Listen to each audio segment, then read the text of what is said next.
قلت له أعوذ بالله. قال يا فاطمة ائتيني بالكساء اليماني فغطيني به. فأتيته بالكساء اليماني فغطيته به، وصرت أنظر إليه وإذا وجهه يتلألأ كأنه البدر في ليلة تمامه وكماله. فما كانت إلا ساعة وإذا بولدي الحسن قد أقبل وقال السلام عليك يا أماه. فقلت وعليك السلام يا قرة عيني وثمرة فؤادي. فقال يا أماه إني أشم عندك رائحة طيبة كأنها رائحة جد رسول الله. فقلت نعم إن جدك تحت الكساء.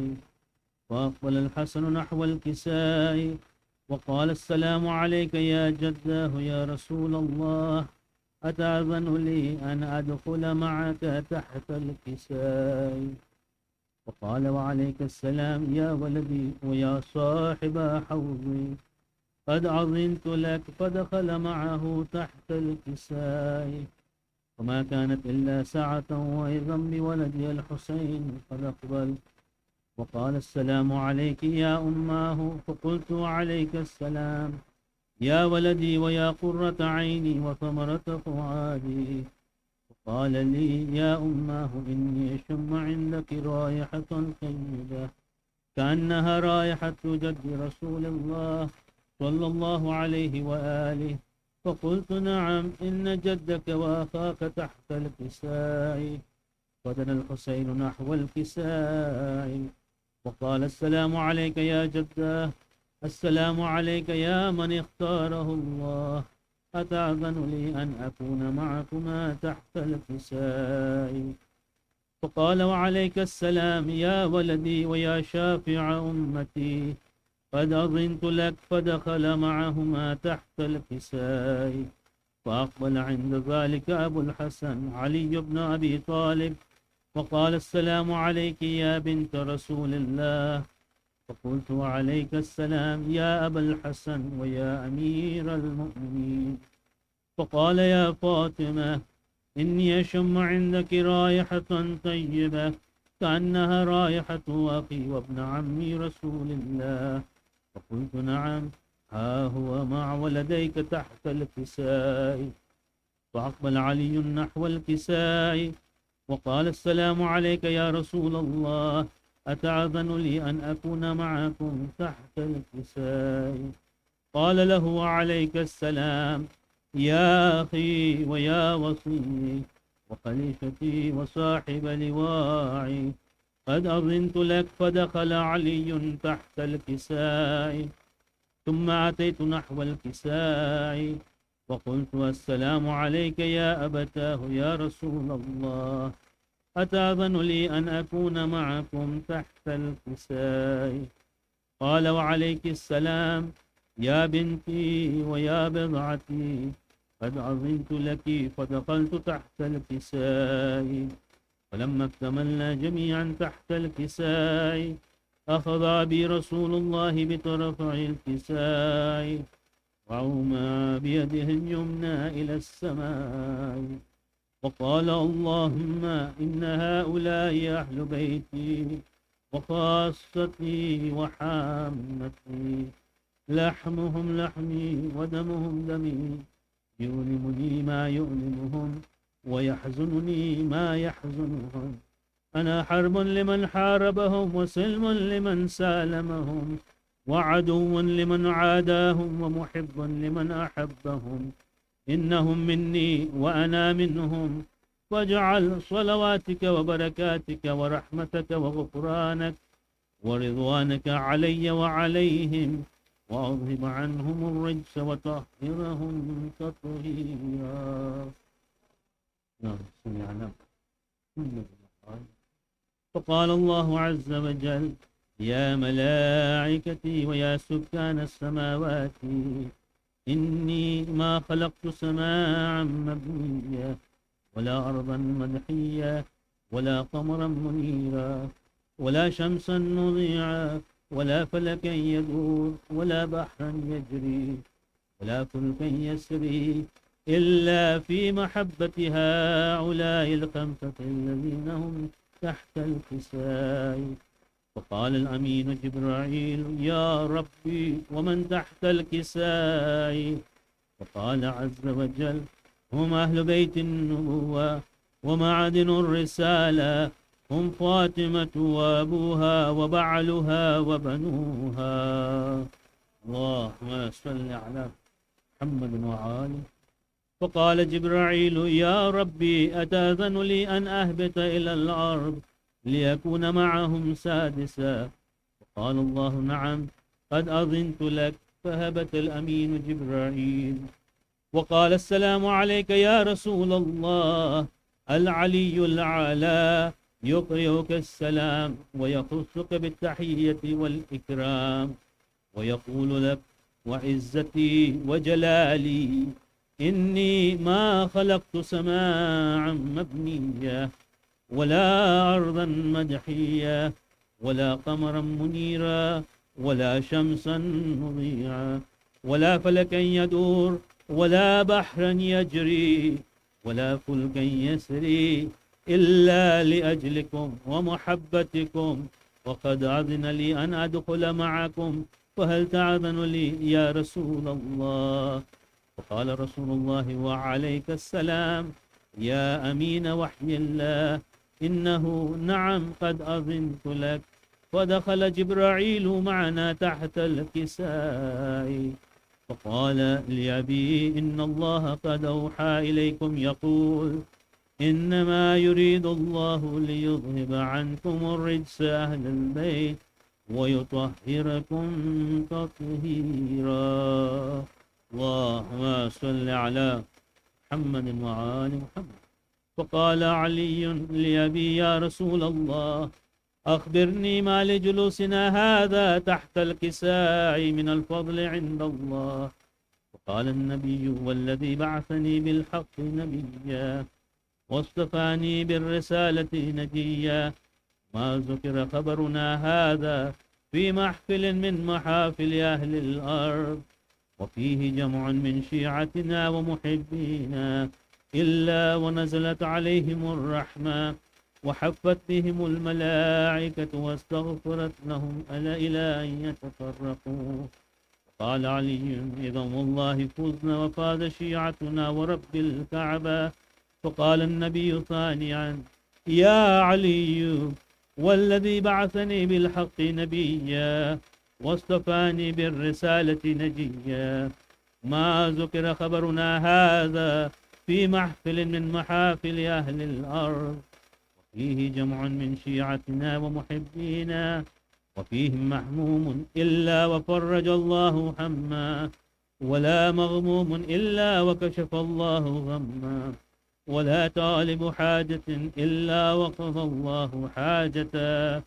فقال علي: إذا والله فزنا وسعدنا، وكذلك شيعتنا فازوا وسعدوا في الدنيا والآخرة ورب الكعبة.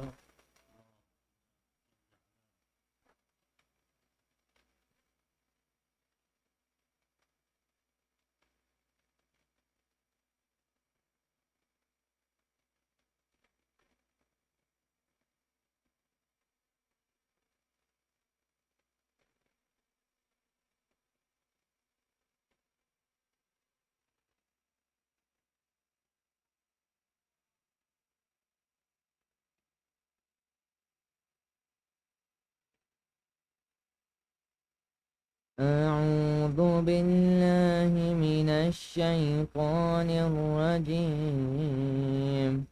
بسم الله الرحمن الرحيم. فإذا مس الإنسان ضر دعانا ثم إذا خولناه نعمة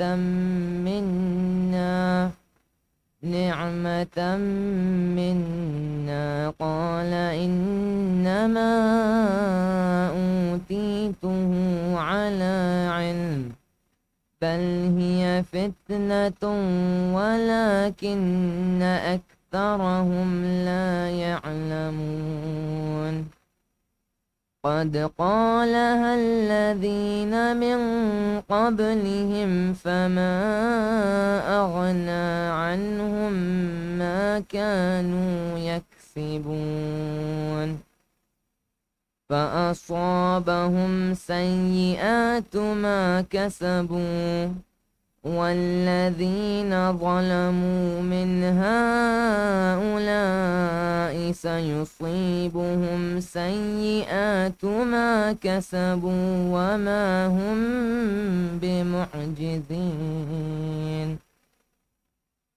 أولم يعلموا أن الله يبسط الرزق لمن يشاء ويقدر إن في ذلك لآيات لقوم يؤمنون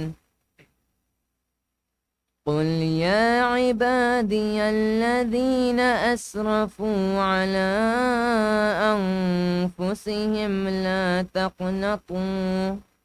لا تقنطوا من رحمة الله إن الله يغفر الذنوب جميعا إنه هو الغفور الرحيم وأنيبوا إلى ربكم وأسلموا له من قبل أن يأتيكم العذاب ثم لا تنصرون واتبعوا أحسن ما أنزل إليكم من ربكم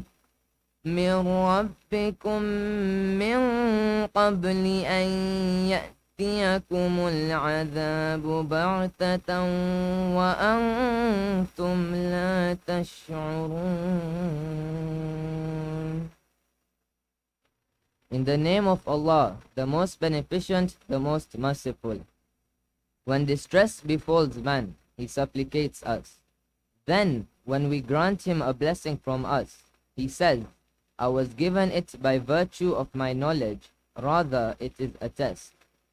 But most of them do not know. Those who were before them also said that, but what they used to earn did not avail them. So the evils of what they had earned visited them, and as far for the wrongdoers among these, the evils of what they earn shall be visited on them, and they will not thwart Allah's might.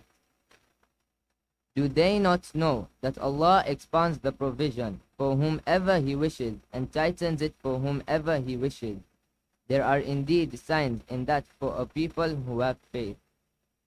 Say that Allah declares, O my servants who have committed excesses against their own souls, do not despair of the mercy of Allah. Indeed, Allah will forgive all sins. Indeed, He is the all-forgiving, the all-merciful. Turn penitently to Him and submit to Him before the punishment overtakes you, whereupon you will not be helped. And follow the best of what has been sent down to you from your Lord, before the punishment overtakes you suddenly while you are unaware. صدق الله العلي العظيم.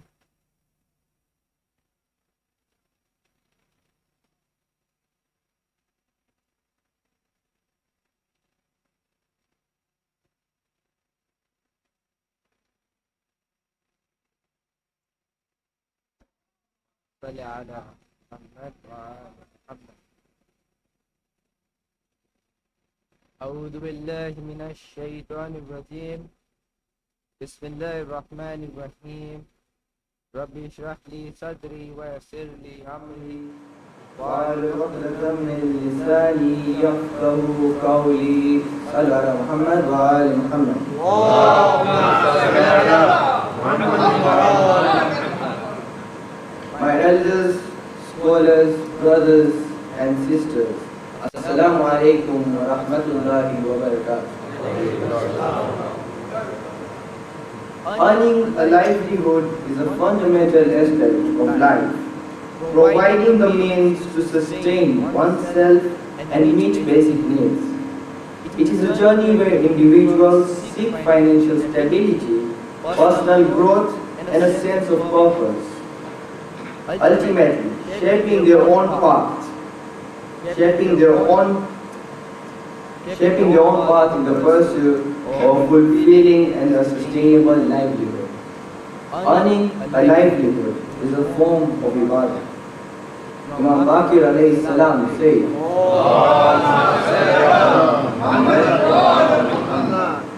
whoever seeks the world to be chaste with the people, to maintain his family, and to help his neighbor, will meet Allah subhanahu wa ta'ala, the great and almighty, and his face will be like the full moon. I would like to share a small story from the life of Imam Baqir alayhi salam.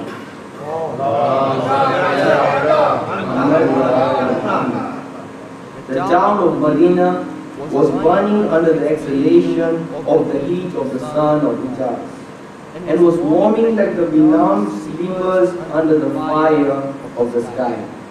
The branches of the palms were not moving under any breeze, and the trees were standing as where men sleep stricken while standing.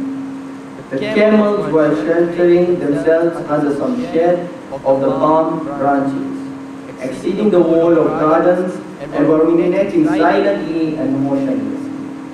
In the town, every being was crawling under a shade, and nobody was seen in the palm gardens of the roundabout, except a rather nice man having a slightly corpulent body, which was leaning on the shoulders of a young man who was visiting his farm.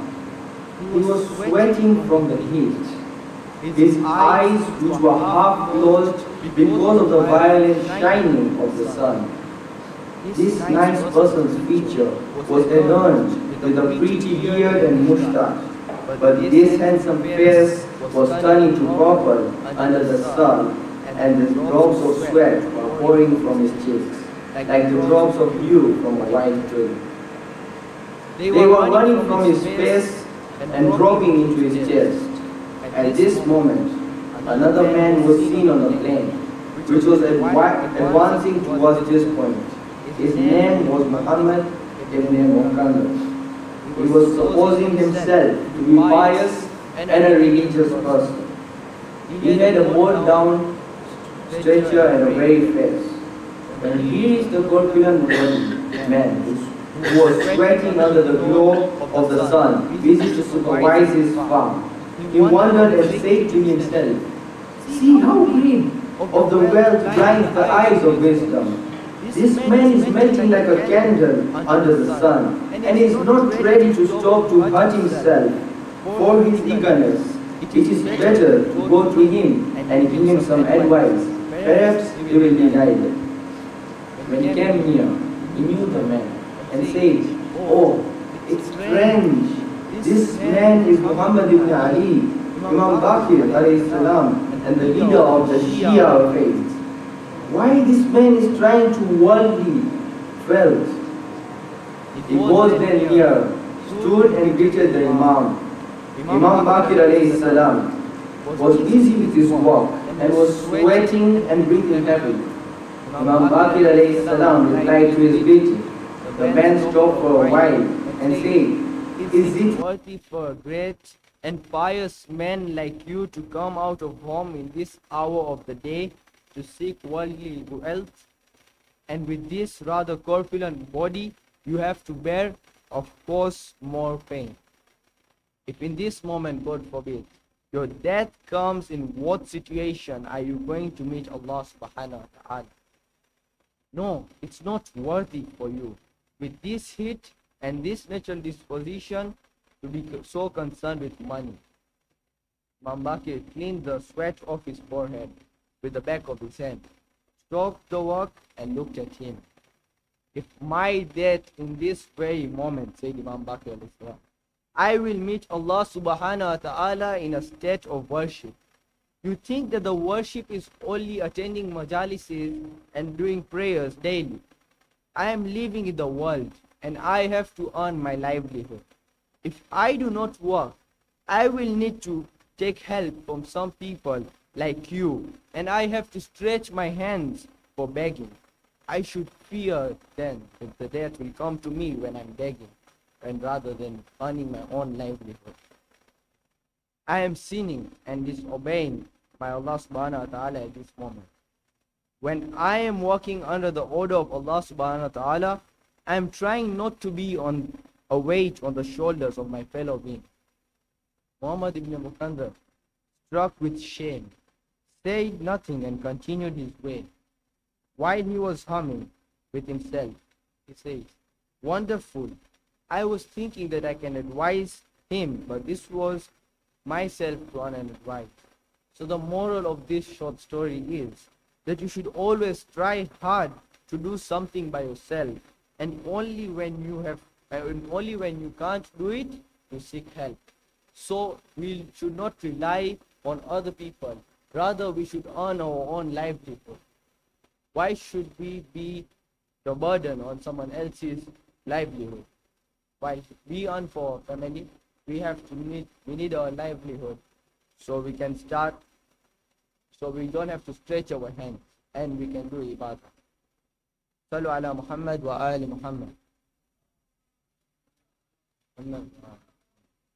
Rahim Allahu al-Fatiha.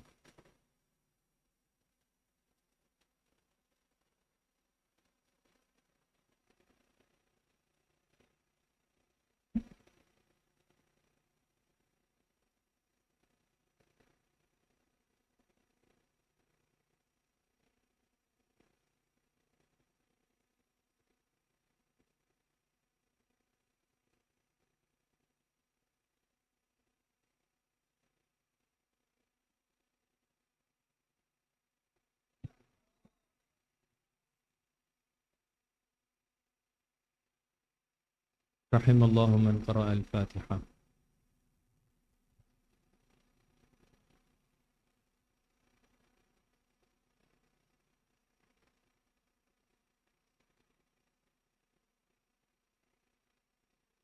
أعوذ بالله السميع العليم من الشيطان اللعين الرجيم.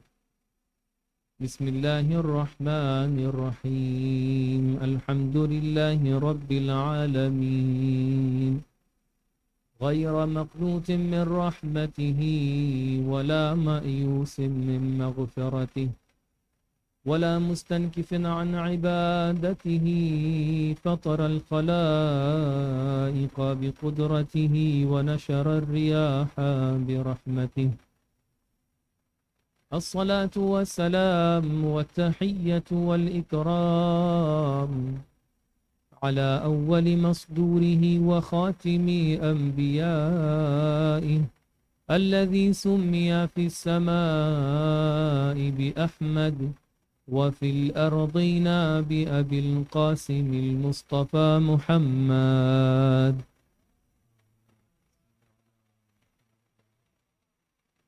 ثم صلاة والسلام والتحية والإكرام على آل بيته الطيبين الطاهرين المعصومين المنتجبين المظلومين، الذين أذهب الله عنهم الرجس أهل البيت وطهرهم تطهيرا.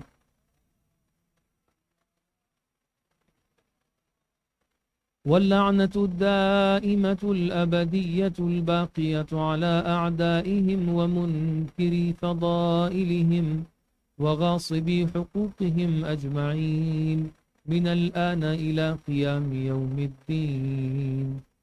أما بعد، فقد قال الباقر عليه الصلاة والسلام: خذوا الكلمة الطيبة ممن قالها وإن لم يعمل بها. صلوا على محمد وآل محمد.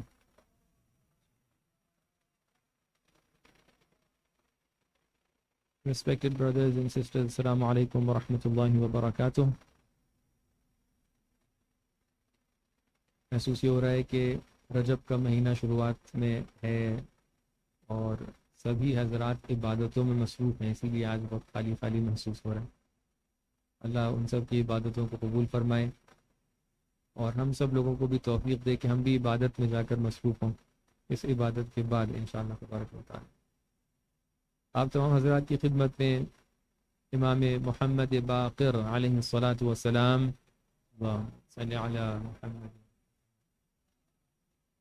کی ولادت کے حوالے سے اور جو یہ مبارک مہینہ ماہ رجب آپ تک کے آیا ہے اس کی مناسبت سے آپ کی خدمت میں مبارکباد پیش کرتے ہیں اور اللہ تبارک و تعالیٰ سے یہ درخواست کرتے ہیں کہ ہمیں اس مہینے میں جس طرح وہ یہ توفیق دے کہ ہم نمازیں پڑھ سکیں، ہم دعائیں پڑھ سکیں، اسی طریقے سے ہمیں توفیق دے کہ ہم اولیاء اللہ سے آشنا ہو سکیں، ہم ان کو پہچان سکیں، ان کی باتوں پر عمل کر سکیں، اور بالخصوص وہ امام کے جن کے نام سے یہ مہینہ شروع ہو رہا ہے ان کی تعلیمات کو حاصل کر سکیں. ان کا لقب کیا ہے؟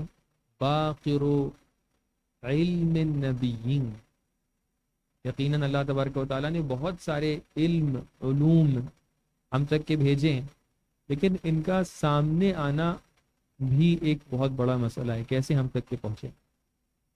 تو امام کا لقب جو ہے وہ باقر ہے.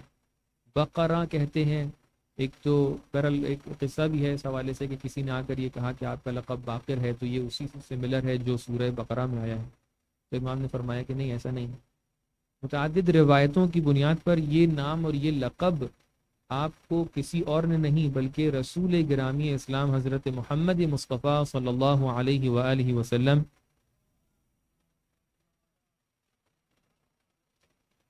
آپ نے عطا فرمایا تھا. اس زمانے میں آپ دیکھیں جناب جابر بن عبداللہ الانصاری کی یہ مشہور و معروف روایت ہے کہ اس طریقے سے ہے کہ قد وعد النبی صلی اللہ علیہ وآلہ وسلم جابر ابن عبداللہ الانصاری بقوله یا جابر انك ستبقى حتى تلقي ولدی محمد بن علی بن حسین بن علی بن ابی طالب المعروف فی التوراۃ بباقر. کہ اے جابر تم زندہ رہو گے اور وہ زمانہ درک کرو گے، اس زمانے تک زندہ رہو گے جب تم میرے ایک فرزند سے ملاقات کرو گے کہ جس کا نام باقر ہے. اور کہاں پر اس کا نام باقر ہے؟ ہم لوگوں نے نام نہیں رکھا ہے، فی التوراۃ بباقر. تورات کے زمانے سے جو لوگ یہ سمجھتے ہیں کہ نہیں حادثات ایسے ہی آتے چلے جا رہے ہیں، it's all unplanned, there is no planning by Allah subhanahu wa ta'ala. وہ یہ کہتے ہیں کہ ٹھیک ہے اب ایک دم سے ایک بچہ اس دنیا میں آ رہا ہے، اور rather the people who are fallible people, the normal people, lay people like me and you, they might be thinking that okay, there is a son, there is a child for example in a family, what it would be we don't know, what would be the name we don't know. But when it comes to the Ahlul Bayt alayhi salatu wasalam, the matter is not the same matter. وہاں پر پہلے سے اللہ تبارک و تعالیٰ کے علم میں یہ باتیں موجود ہیں. لہٰذا دیکھیں تورات کے زمانے سے، اور کون بیان فرما رہے ہیں؟ پیغمبر اکرم بیان فرما رہے ہیں کہ اے جابر میرے اس فرزند تک کہ میرا سلام پہنچا دینا کہ جس کا نام باقر ہوگا، اور اس زمانے تک کہ تم زندہ رہو گے. تو بہرحال جس کا نام باقر علم النبیین ہو، کہ جو علم دفن ہے، جس علم تک کہ عام انسان نہیں پہنچ سکتا ہے، اس علم کو کھول کے سامنے لے کر آنے والے ہیں، ان کا نام امام محمد باقر. اسی لیے ہم دیکھتے ہیں کہ جو خدمات، علمی خدمات ہمارے 5ویں امام اور 6ٹھے امام کے زمانے میں ہوئی، وہ ایک بہت ہی بڑے پیمانے پر خدمات ہوئی. اور اسی لیے جب جب امام کا نام آتا ہے اور علم کا تذکرہ نہ آئے، ایسا نہیں ہو سکتا. اور ایک تفصیلی گفتگو ہے اس وقت میں جو میرے پاس ہے، میں کوشش کروں گا کئی پوائنٹ آج ذہن میں ان کو آپ کے سامنے بیان کروں. صلوات پڑھیں محمد والے محمد. So the very first discussion that we have over here, the hadith that I quoted for you is خُذْ الْكَلِمَةَ الطَّيِّبَةَ. Take the purified word, purified concept. Take from whom?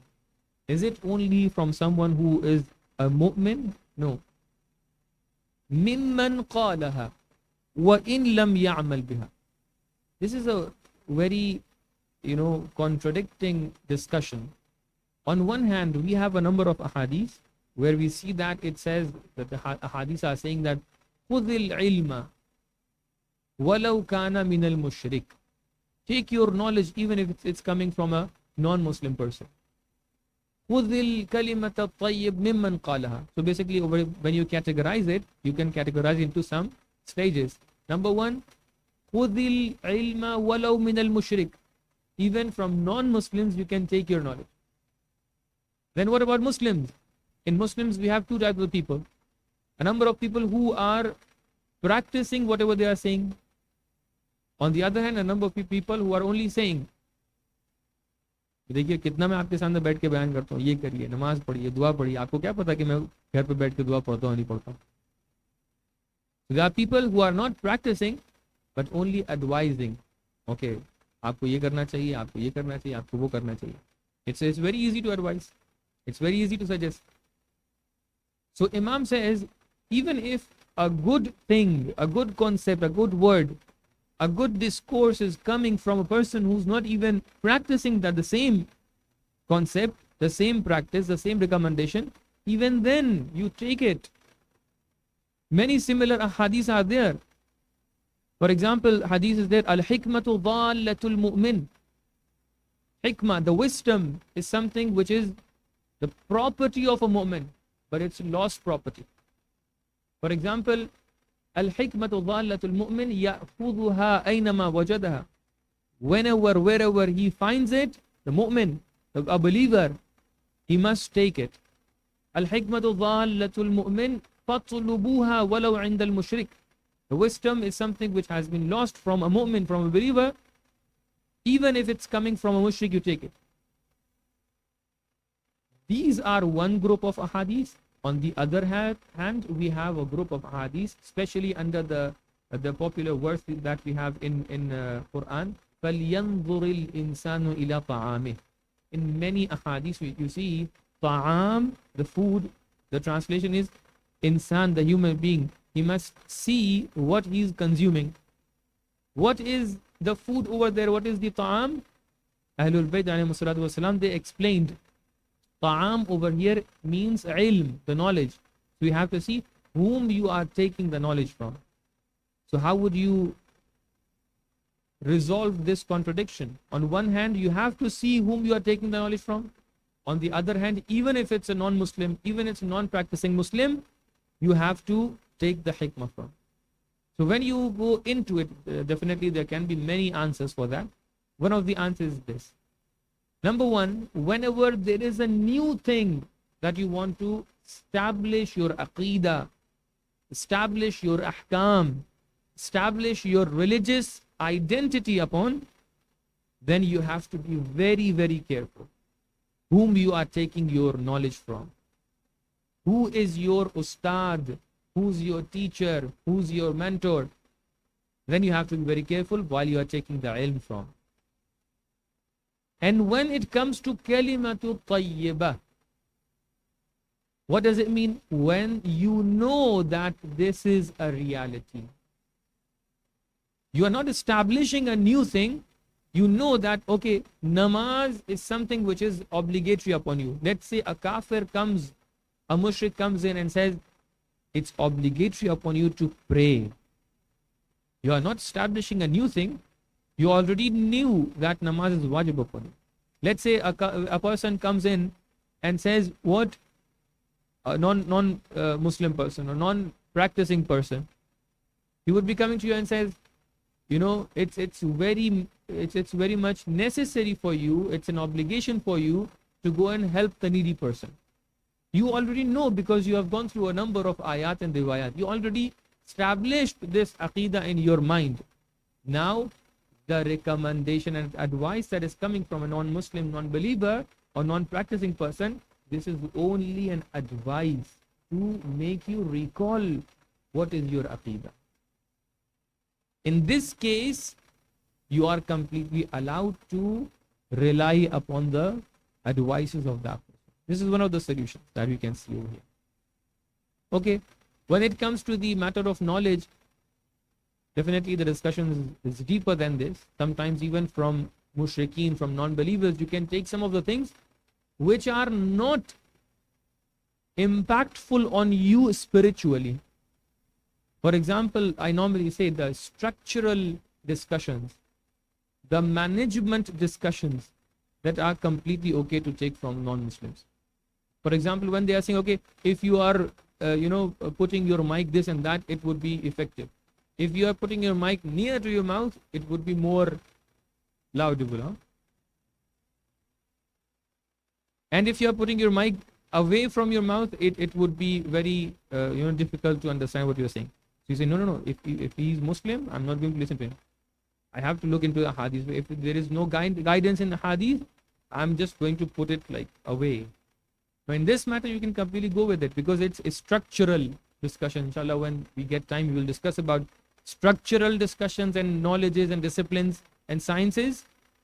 And sometimes it can be empirical sciences as well, the experimental sciences as well. But the sciences that are called knowledge, the empirical sciences are not knowledge in terms of our religion. With our religious language, we cannot name the empirical and experimental sciences as knowledge, as ilm. No, those are only funun. Ulama say like this. But the sciences which are related to your mind, your spirit and soul, those are the sciences, those are the knowledges that you can name as ilm. So you have to differentiate between ulum and funun. And that is another topic. Now, when it comes the discussion of Imam Baqir alayhi salatu wasalam, peace and salawat ala Muhammad wa ali Muhammad. In order to make the importance, just express the importance of knowledge in our religion, when this hadith is there, I was going through a book of Seyyid Mutahari. He explained this hadith with 4 of other hadiths, just to express the importance of ilm in our religion. He quotes a person called Hibatullah in Iraq, one of the ulama at that time. He used to have a journal called Al-Ilm.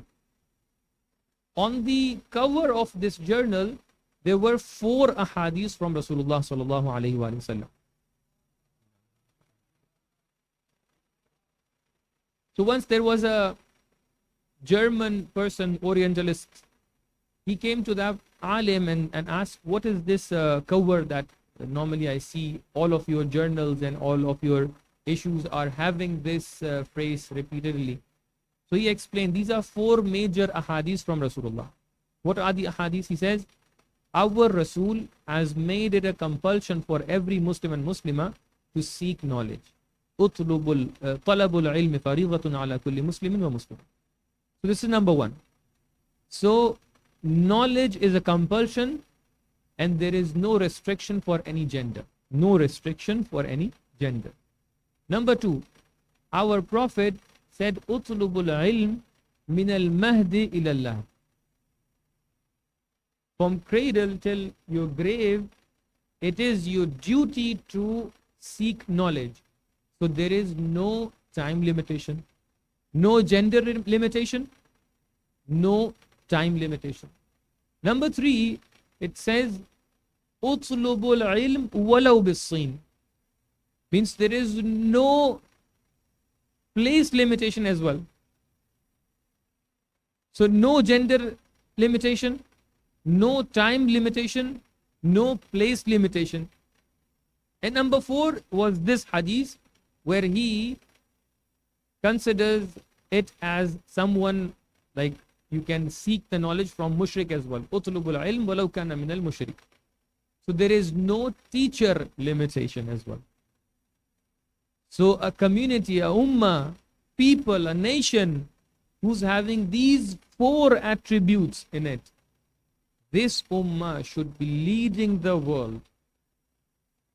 Who has no limitation of gender when it comes to knowledge, who has no limitation in time when it comes to knowledge, who has no limitation in place when it comes to knowledge, who has no limitation for the person who you are seeking knowledge from. Yet this ummah is not a leading ummah. This person came to this alim and said, what is the reason that your ummah is not leading the world right now? Whereas you're having this much of insist on your ilm. So he replied, it is not true that we are not leading. We had in history a time where we were leading this world. We had golden ages in Islam as well. But at this time, he explained a number of reasons that this is the reason why we are not a successful ummah, because we don't have social justice in our society. Social justice is something which is a necessary element to reach to ilm for the whole community and ummah. And if we are socially unjust, then definitely we are not going to establish an alim or alima ummah. Okay, this is a dry discussion. I'm not going into it further. So this is something which we see in a hadith, that is whenever the discussion of ilm comes, we see ilm is something which we are in need of. So here maybe Abbas would be asking, Maulana, what ilm you are talking about? Shall I go to Qum and have the studies over there? Is it ilm of religion? Or shall I stay here in Mombasa and have another ilm? Or shall I go to UK or US, etc. and have, let's say management, or I don't know, become CA, become manager, etc. So what ilm is this? Ulama, they have difference of opinion in this regard. And each alim of specific field would say, okay, this is the ilm that Rasulullah is talking about, is our ilm. I would say, okay, it's ilm of religion. But Shaykh Mutari explains over here that when you look at ilm, what is your perception? Ilm is something which is facilitating your goals. And when you are looking at ilm with this perception, the goal that you have in your life, the ultimate goal, if any of the ulum, the sciences, the disciplines, those are facilitating your goal, that is the ilm that Rasulullah is talking about. What is your goal? You want to reach to Allah subhanahu wa ta'ala. You want to become a better servant of Allah subhanahu wa ta'ala. So in order to become a better servant of Allah subhanahu wa ta'ala, you need to have a good life, you need to have a good religion, and you need to have a good akhirah. So whatever is facilitating in halal manner your good life, that is the ilm that you are in need of. Whatever is facilitating your best religion and akhirah, that is the ilm that you are in need of. So on one hand, you need ilm that can make your dunyavi life, this worldly life in a halal manner, a better life. On the other hand, you need the spiritual life as well. Both of the ulum are needed, and you are in need of. Yes, for worldly life we have many discussions, and for a spiritual life, if you practically you see, this is the month in order to make you more effective and have a better spiritual life, the month of Rajab. With the du'as that you have, with the salah that you have, with the a'mal that you have, these a'mal, these du'as are there in order to make your life better spiritually, which is one part of your ilm. If you want to have the best life in the akhirah and in this world spiritually, this month is a good opportunity.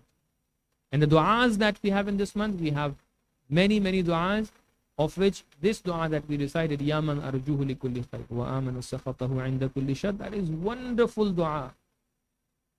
Unfortunately, the time is not that much, So I can explain to you the whole dua and the phrases of this dua. But still, we can have a number of points over here. When I was going through this dua, one of the questions that we can have in the relation to this dua is that when we recite this dua at the ending of the dua, you recite the dua taking your beards and moving your fingers, yeah? You say, Ya Dhal Jalali wal Ikram. So this part of the hadith is normally being done like this. Many of the youngsters, they are asking questions. Well, what is the reason behind it? Maybe a person who's having the beard can do this, but a person who's not having a beard, how could he do so? And what about the ladies? How they are going to do so? So number one, the very first answer, let me just cover two or three questions over here. First of all, let's say in namaz we have qunut. Qunut, is it recommended to have your hands like this? Yes? Let's say if a person is not having any hands. Can we say that, okay, this is a discrimination and this is a problem, etc.? No, whatever you have, you will practice and you will do the dua, etc. with that thing. If ladies are not having any beard, then completely okay. They are doing it without that. But what is the reason behind that? And if we go to, have the complete riwayah, I'm afraid if I'm reciting the riwayah, then I'm going to take you time. If you are okay with the recitation of this riwayah, please recite the salawat ala Muhammad wa ali Muhammad. Allah.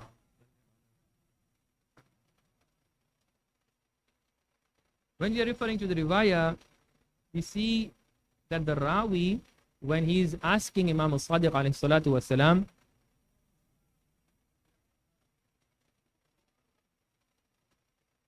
he says, جُعِلْتُ فِدَاكَ عَلِّمْنِي فِيهِ دُعَاءً يَنْفَعُنِي اللَّهُ بِهِ. O Imam, teach me a dua in this month of Rajab that can be beneficial for me. And then Imam went through 3 phases over here. Please pay attention. 3 phases. Phase number 1 was that Imam dictated the whole dua to him. Yes? Maybe something I can ask, let's say, Ali Abbas, Muhammad Ali, I don't remember your name. I believe Muhammad Ali, yes? I asked Muhammad Ali that you take a pen and paper and I'm dictating the dua. You just write down the dua. Ya man arjuhu li kulli khair. And you finish the writing of the dua, and then I ask you that the second phase was, Imam said, okay, this is the dua. Then Imam took the beard, and then Imam recited the whole dua for him again. So there are 2 phases. The first one is that Imam taught the dua in the first phase, and then Imam recited the dua while crying and while having the tears in the eyes. So when we are referring to the text of this hadith, we see that the hadith says, ثم فقال لي عبد الله اكتب بسم الله الرحمن الرحيم وقل في كل يوم من رجب. On a daily basis, after each namaz, you may recite this and that.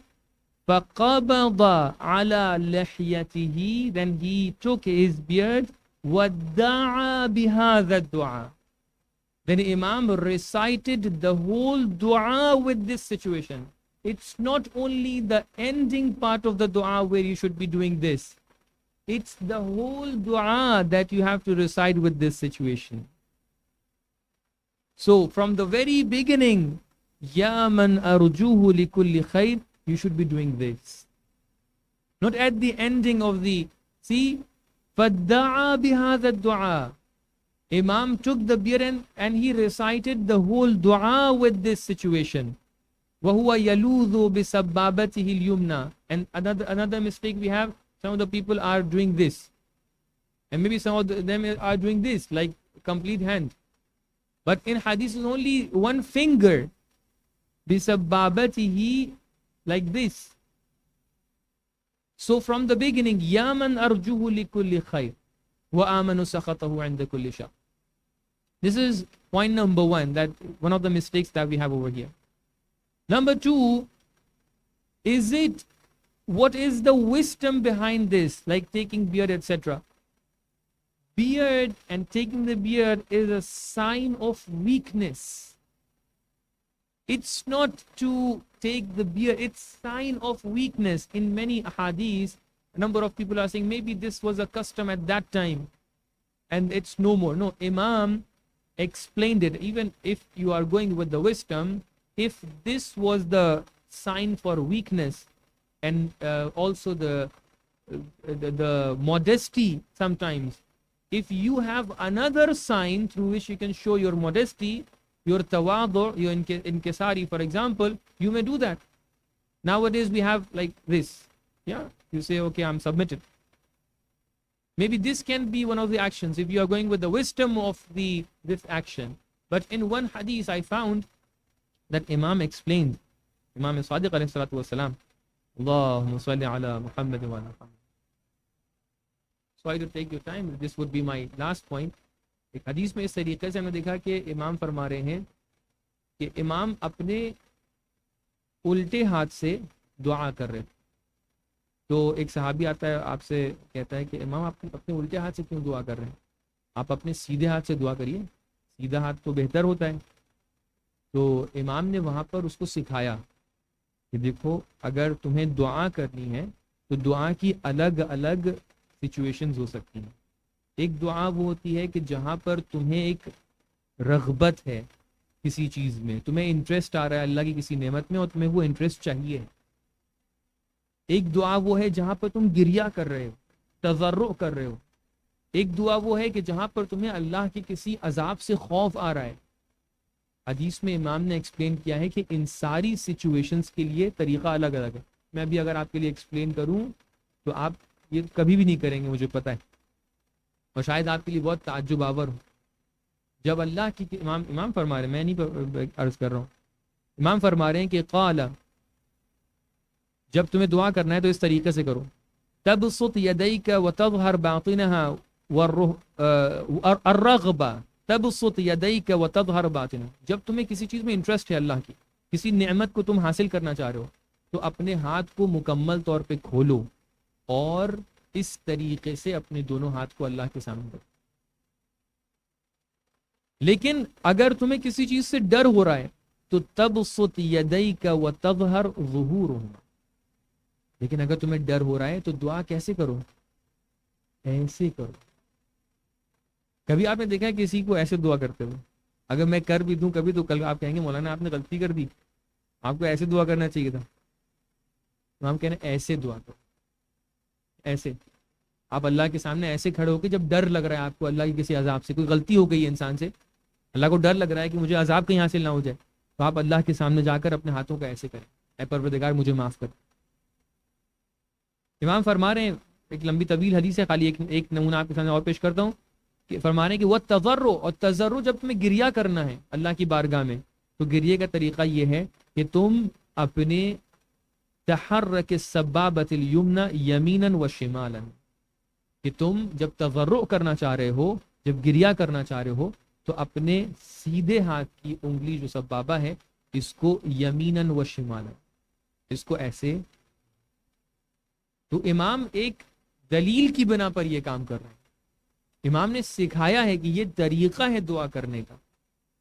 جب انسان کو گریہ کرنا ہے اللہ کی بارگاہ میں تو وہ کیا کر سکتا ہے, وہ اپنے شیبہ, اگر داڑھی کے معنی میں لیں, یا شیبہ اگر انسان کی ویکنس کے معنی میں لیں, اپنی داڑھی کو یوں پکڑ سکتا ہے اور اپنے سیدھے ہاتھ کی انگلی کو یمیناً و شمالاً ایسے ہلا. لیکن اگر آپ کو محسوس ہوتا ہے کہ اگر آپ کو سبمٹڈ فیل کرانا ہے اپنے آپ کو, آپ ہاتھ اوپر کر کے ایسے کر سکتے ہیں اور آپ کو وہ فیل آ رہا ہے تو بسم اللہ آپ کر سکتے ہیں, یہ واجب نہیں ہے.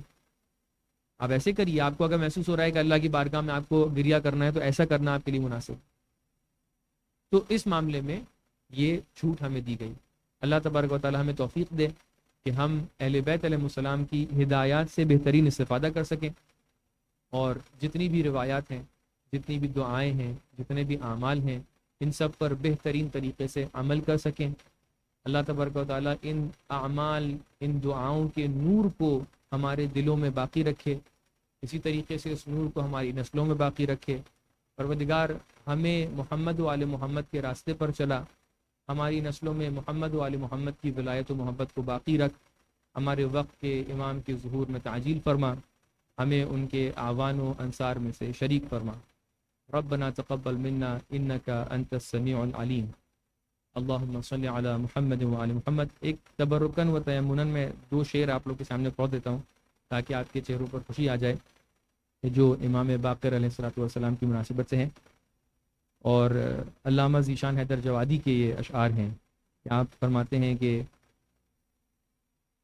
बाक़िर अलैहिस्सलाम के इस शरफ़ का ज़माना निसार है, बाक़िर के इस शरफ़ पे ज़माना निसार है, ये अज़मत हुसैन का एक हिस्सेदार है। इस कम सिनी पे हक़ को भी क्या एतबार है, इस कम सिनी पर हक़ को भी क्या एतबार है, कांधों पे जिसके हक़ की अमानत का बार है।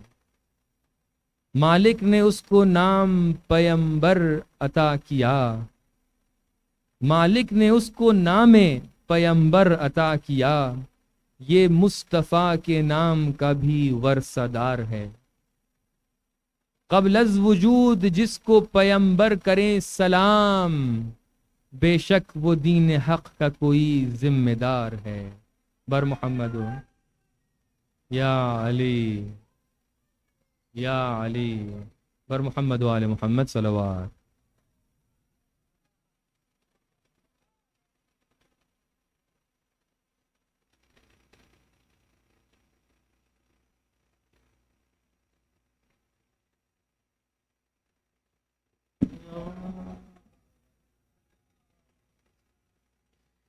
يا نبي سلام عليكم، يا رسول سلام عليكم، يا علي سلام عليكم، صلوات الله عليكم. يا نبي سلام عليكم، يا رسول سلام، يا علي سلام عليكم، صلوات الله عليك.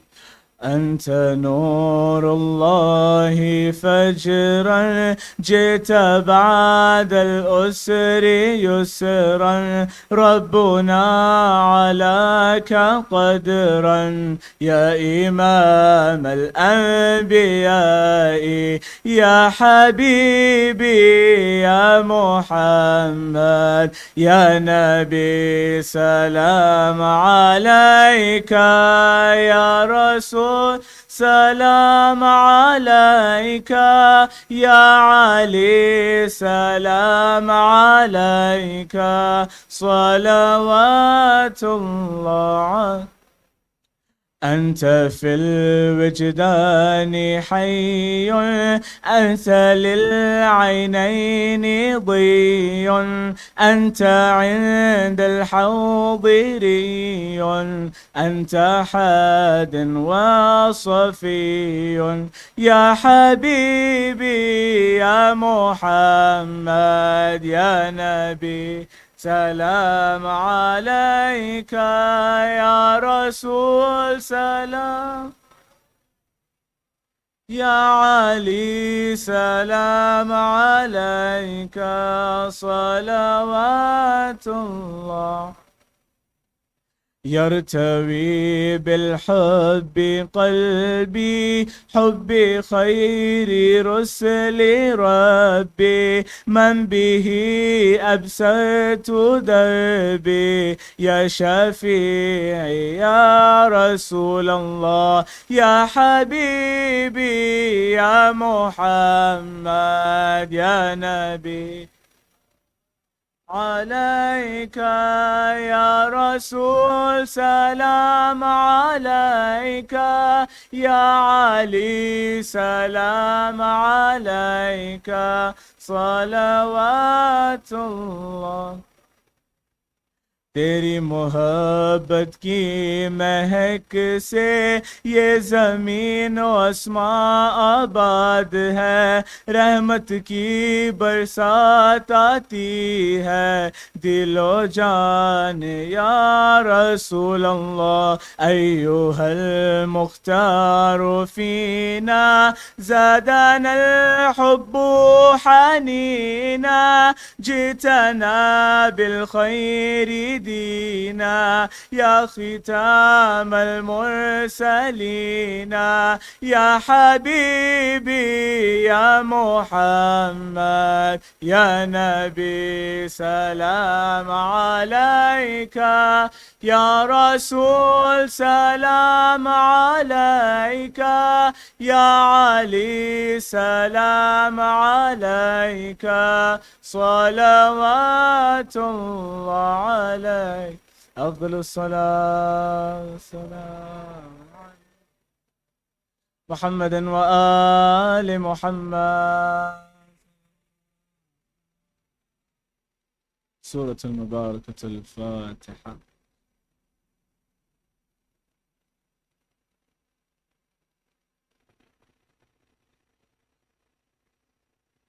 الہی ببیمار دشت بلا، الہی ببیمار دشت بلا، جو بیمار ہو جلد پاوے شفا، الہی برائے امام زمان ہمیں حول محشر سے دے تو امان، قیامت میں معشور ہو بالی، اٹھے قبر سے کہہ کہ ہمیں علی خوشامہ خوشحالی نو دنیا امام کہ ہم چھو علی ہست مولا امام، ہے پانچ بنو مل چہار دہتان احمد والی زہرا و حسن شبیر سلے تا امام زمان، شبیر رسلے تا امام زمان، ایک ایک پہ صدا صلوات پڑھو، سلام صلوات کے ہو بے نثار گوہر جو نبی بلند صفات ہوئے، صلوات صلوات و سلام یا امام زمان، فرماؤ ظہور یا امام زمان. بسم اللہ الرحمن الرحیم. આવતીકાલે સાંજના 5:05 વાગ્યે મહેફિલ પંજતની કબ્રસ્તાન માં ઇમામ બાકીર અલી ઇસ્લામની વિલાદતના જશ્નમાં સર્વે ભાઈઓ પધારજો. રવિવાર તારીખ 14મી જાન્યુઆરી રાતના 7:40 અત્રે હુસેની ઝહરામાં ઇમામ અલી નકી અલી ઇસ્લામની શહાદતની મજલિસમાં સર્વે ભાઈઓ તથા ભાઈઓને પધારવાની વિનંતી છે. السلام عليك يا رسول الله، السلام عليك يا أمير المؤمنين، السلام عليك يا فاطمة الزهراء سيدتي نساء العالمين، السلام عليك يا حسن المجتبى. السلام عليك يا أبا عبد الله الحسين، وعلى علي بن الحسين، وعلى أولاد الحسين، وعلى أصحاب الحسين. السلام عليك يا تسة المعصومين من ذرية الحسين، علي بن الحسين ومحمد بن علي وجعفر بن محمد وموسى بن جعفر. السلام عليك يا علي بن موسى الرضا، كن شفيعنا وشفيع والدينا في يوم الجزاء. السلام عليك يا فاطمة المعصومة ورحمة الله وبركاته. السلام عليك يا محمد بن علي. السلام عليك يا علي بن محمد. السلام عليك يا حسن بن علي. السلام عليك يا مولانا يا صاحب الأسر والزمان، سيدي الأمان الأمان الأمان. السلام عليك يا خليفة الرحمن. السلام عليك يا شريك القرآن. السلام عليك يا كعبة الإيمان. السلام عليك يا إمامنا وإمام الإنس والجان. عجل الله تعالى فرجك وسعل الله تعالى مخرجك وظهورك ورحمة الله وبركاته.